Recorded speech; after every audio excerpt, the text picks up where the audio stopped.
اور کوئی کیوں پوچھے تیری بات رضا. اعلیٰ حضرت یہ پوری نعت لکھ کر کے رات میں آپ لکھتے ہیں اور صبح آ کر کے روضہ رسول کی حاضری دیتے ہیں اور جالی سے چپک جاتے ہیں. اور جب زیارت نہیں ہوتی ہے تو آپ کے ساتھ آپ کے جو خلیفہ تھے جن کا نام مولانا ضیاء الدین ہے، آپ فرماتے ہیں کہ جب اعلیٰ حضرت نے یہ شعر پڑھنا شروع کیا ہے، کوئی کو پوچھے تیری بات رضا، تجھ سے تو کتے ہزار پھرتے ہیں. جیسے یہ اشعار پڑھے ہیں خلیفہ ضیاء الدین مولانا ضیاء الدین کا کہنا ہے، میں نے اپنے چشم دین آنکھوں سے دیکھا کہ روزے کی جالی نہیں بلکہ اس کا دروازہ کھلتا ہوا میں نے اپنے آنکھوں سے دیکھا ہے. اور دوسری بات جب میں نے میری نگاہیں پڑھی ہے تو میں کیا دیکھتا ہوں کہ اعلیٰ حضرت اپنے قدموں اپنے پیشانی کو رسول کے قدموں پہ لگائے ہوئے ہیں اور آپ کے پیروں سے چپتے ہوئے ہیں. ایسے چمٹ جاتے ہیں گویا چھوڑنے کا نام نہیں لیتے ہیں. اور اپنی کھلی نگاہوں سے اعلیٰ حضرت نے حضور تاجدار مدینہ صلی اللہ علیہ وسلم کی زیارت کی ہے. کیسے زیارت کی؟ آج ہم بھی اپنے لب و لہجے میں، اپنی آواز میں، اپنی زبان سے دعا مانگتے ہیں، لیکن چونکہ دعا مانگنے کا وہ انداز نہیں ہے. اعلیٰ حضرت نے کیا کہا تھا؟ کوئی کیوں پوچھے تیری بات رضا. اعلیٰ حضرت نے اپنے آپ کو کیا کہا؟ کوئی کیوں پوچھے. یعنی اعلیٰ حضرت کہہ رہے تھے کہ اعلیٰ حضرت احمد رضا تو اپنے آپ کو کیا سمجھتا ہے؟ ارے کہاں رسول کا مقام اور کہاں تیرا؟ تو اس لائق ہے ہی نہیں کہ رسول کریم تجھے اپنے تیرے کھلی آنکھوں سے زیارت کرائے. تیرے آنکھوں میں قوت نہیں، تیری آنکھیں اتنی پاک شفاف نہیں ہیں. اے احمد رضا تیری آنکھوں میں پاور نہیں ہے، تو اس لائق نہیں ہے کہ رسول کریم تیری کھلی آنکھوں سے اپنی زیارت کروائے. ابھی تو اعلیٰ حضرت نے جب یہ شعر کہا کوئی کیوں پوچھے تیری بات رضا، تجھ سے کتے ہزار پھرتے ہیں، جیسے یہ شعر کہنا تھا حضور تاجدار مدینہ صلی اللہ علیہ وسلم یہ دروازہ کھلتا ہے، آپ سامنے آئے. اعلیٰ حضرت کا وہ مقام جب تک آپ نے دیدار نہ کر لیا آپ اس جالی سے ہٹے نہیں. امت خضرا کو آپ نے چھوڑا نہیں. رسول کریم صلی اللہ علیہ وسلم کی چوکھٹ سے لگے رہے اور جب تک دیدار نہ کر لیا ہٹے. حضور اعلیٰ حضرت کا علم ایسا علم تھا کہ آج بتایا جاتا ہے کہ کم و بیش اعلیٰ حضرت نے تقریباً 1000 سے زائد کتابیں آپ نے تصنیف فرمائی. اب ہم سے یا آپ سے کوئی پوچھ دے کہ اعلیٰ حضرت نے 1000 کتابیں جو لکھی تھی ذرا اس کا نام شمار کروا دیجیے. نام نہیں یاد کر پائیں گے. اعلیٰ حضرت نے اتنی بڑی کتابیں لکھی، اتنی زیادہ تعداد میں آپ نے کتابیں تصنیف فرمائی اور اس کے ساتھ ساتھ آپ نے ترجمہ کنز ایمان ہم لوگوں کو کیا. قرآن شریف کے پورے قرآن کا ترجمہ کیا اعلیٰ حضرت نے. اور آپ کی سب سے بڑی کرامت میں آپ کو بتا دوں کہ آپ نے تمام امت مسلمہ کو فتاوی رضویہ جیسی کتاب آپ نے عطا کی، جس کو آج ہمارا عقیدہ ہمارا ایمان جو سلامت ہے یہ تمام احسانات اعلیٰ حضرت کے ہم پر احسان ہے اعلیٰ حضرت کے، جو آج ہمارے عقیدے کی حفاظت ہو رہی ہے، ہمارے ایمان کی حفاظت ہو رہی ہے. اگر اعلیٰ حضرت اتنی کتابیں ہمیں نہ دے گئے ہوتے تو شاید آج ہمارا کیا حال ہوتا، ہمارا نہ جانے کیا حال ہوتا. اگر اعلیٰ حضرت کی تمام کتابوں کو ایک طرف کر دیا جائے تو پھر بچتا ہی کیا؟ پھر آپ ان کہاں سے حاصل کریں گے؟ لوگ کہتے ہیں بہار شریعت ہے. ارے بہار شریعت بھی تو اعلیٰ حضرت ہی کے ذریعے سے بہار شریعت تصنیف فرمائی ہے. اگرچہ آپ اس کے مصنف نہیں ہیں لیکن آپ ہی کے ذریعے سے کتاب تصنیف کی گئی، لکھی گئی. اور قانون شریعت ہے، قانون شریعت میں بھی جتنا حوالہ آپ کو ملے گا بہار شریعت سے اور اعلیٰ حضرت کی کتابوں سے ملے گا. پتہ چلا کہ اعلیٰ حضرت ہم کو جو کتابیں دے گئے ہیں اور جو اپنے علم کا گہوارہ ہمارے درمیان چھوڑ گئے ہیں وہی ہمارے لیے کافی. اعلیٰ حضرت کی علم کا مقام وہ تھا کہ آپ ایک مرتبہ اپنے خلیفہ کے یہاں جبل پور کسی دعوت میں گئے. جبل پور میں ایک جامع مسجد بہت بڑی مسجد. آپ جمعہ کے دن پہنچتے ہیں تو سوچتے ہیں کہ آپ کے خلیفہ جو تھے وہ لے گئے مسجد میں اور کہا کہ حضور آج آپ جو ہے نماز پڑھ رہا جمعہ کی نماز۔ اعلیٰ حضرت پہنچے اور لوگوں نے آپ سے دریافت کیا اس وقت، کیونکہ جبل پور کی مسجد میں جو خطبے کی اذان ہوتی، دوسری اذان، خطبہ پڑھنے سے پہلے جو اذان دی جاتی ہے، یعنی اذان ثانی جس کو بولا جاتا ہے، وہ مسجد کے باہر سے دی جاتی ہے۔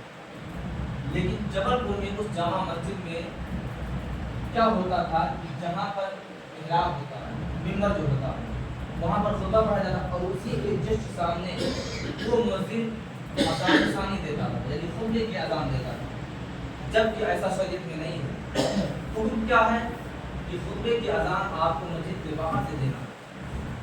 اعلیٰ حضرت کے بارے میں اعلیٰ حضرت سے پوچھا گیا، اعلیٰ حضرت نے اس کا جو ہے فوراً مفصل اور مدلل جواب دے دیا، اور جب مسجد میں پہنچے، لوگوں کی اس وقت کے علماء کرام، بڑے بڑے اپنے وقت کے علماء کرام تھے، جب حضور سیدی اعلیٰ حضرت پر نظر پڑی تو لوگ آپ کے حاصل ہو گئے، مخالف ہو گئے کہ آج تک کسی عالم نے نہیں روکا کہ ممبر کے سامنے سے اذان نہیں دینی ہے۔ یہ 4 دن کا 4 ٹکے کا مولوی آ کر کے قانون بتا رہا ہے باہر سے اذان دینی ہے۔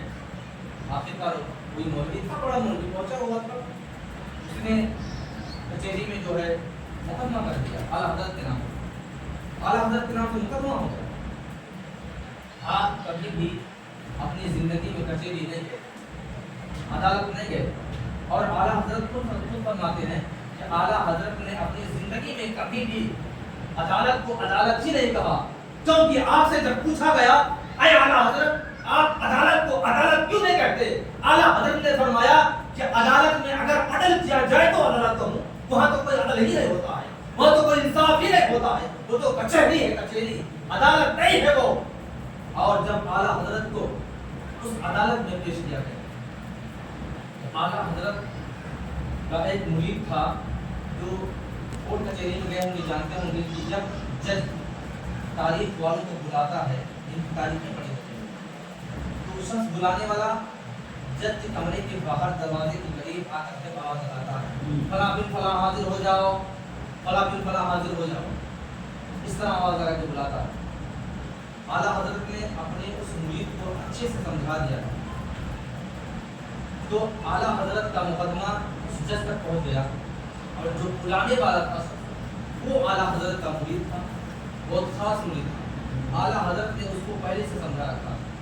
اب اعلیٰ حضرت بھی ابھی اعلیٰ حضرت کورٹ میں، آپ کو بتایا نا کہ اعلیٰ حضرت کبھی بھی عدالت میں نہیں گئے، کورٹ کچہری میں نہیں گئے، آپ نے بس اپنے مریدین کو سمجھا دیا۔ اور جب مخالف کے لوگ مقدمہ لڑنے کے لیے آئے، دونوں مخالف پارٹی پہنچتے ہیں مقدمے میں، دونوں پارٹیاں پہنچتی ہیں، ادھر کی بھی ادھر کی بھی، ادھر سے اعلیٰ حضرت کو آنا تھا، ادھر کے اس شخص کو آنا تھا جس نے مقدمہ کیا تھا، وہ شخص موجود تھا لیکن اعلیٰ حضرت موجود نہیں تھا۔ اب بلانے والے شخص کو جب جج نے حکم دیا کہ جاؤ آواز لگاؤ، وہ شخص کیا کیا، اسی جج کے سامنے کھڑے ہو کر کے کان میں انگلیاں ڈال کر کے کہا احمد رضا بن نبی علی خان حاضر ہو۔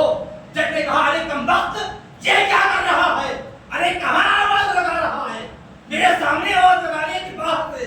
کہا بس یہی تو میرے پورے پیر و مرشد کا بھی جواب ہے، یہی تو میرے پیر و مرشد کا کہنا ہے کہ اذان اندر سے نہیں باہر سے دینی ہے، اذان آواز اندر سے نہیں باہر سے لگانی ہے، یہی تو میرے پیر و مرشد کا جواب ہے۔ مل گیا، وہ فوراً جب سمجھ جاتا ہے کہ ہاں واقعی میں جب بلانے والا شخص آخر میں اذان کیوں دی جاتی ہے، بلانے کے لیے دی جاتی ہے۔ 1 منٹ میں اعلیٰ حضرت کے بغیر حاضری کے اعلیٰ حضرت نے جواب دے دیا اور آپ کے حق میں اس کا فیصلہ ہو گیا۔ اعلیٰ حضرت کی ان کا وہ مقام کہ آپ کی تاریخ، آپ کی زندگی کا مطالعہ کیا جائے تو انسان اسی کشمکش میں رہے گا کہ حضور اعلیٰ حضرت اپنے نبی سے کتنی محبت کرتے تھے، کتنی محبت فرماتے تھے، آپ کو کتنی عقیدت اور کتنی محبت تھی۔ جب روضہ رسول کی بات آتی ہے، جب حج کی بات آتی ہے تو اعلیٰ حضرت دیکھتے ہیں کہ کعبے کا نام تک نہ لیا کئی بار کا،